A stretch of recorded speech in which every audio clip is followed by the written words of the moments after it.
Good day, champ! Panibagong araw, panibagong gagawin. So, ito na yung part 2 natin na second session na ginawa natin tong Naruto na half face na half face din ng Kitsune. So, ito isang Japanese manga na popular na pinapanood ng mga bata at ganoon din mga adult na mahilig sa mga cartoons ganito. So, ito itong ganito kalaking back piece 2 session lang namin ginawa pero dapat 3 session.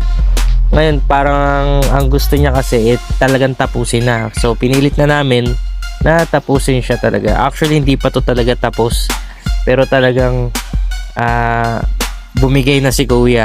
May background pa sana to at saka may mga highlights. So ito wala tong highlights, wala rin siyang background, pero ang sabi niya okay na daw yan. Sabi ko sa kanya balik na lang siya ulit kung gusto niyang ipatapos pa talaga.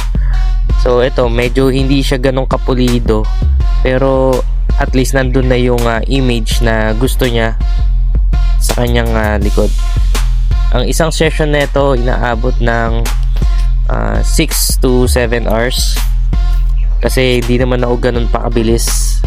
So dalawang session parang 12 hours o 14 hours sa isang araw.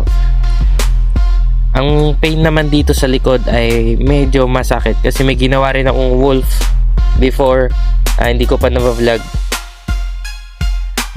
Hindi talaga siya natapos, hanggang lining lang. Kaya ayan na, ito naman guy na Indonesian. Yung ginawa ko namang wolf nun ay Pilipina, kababayan natin.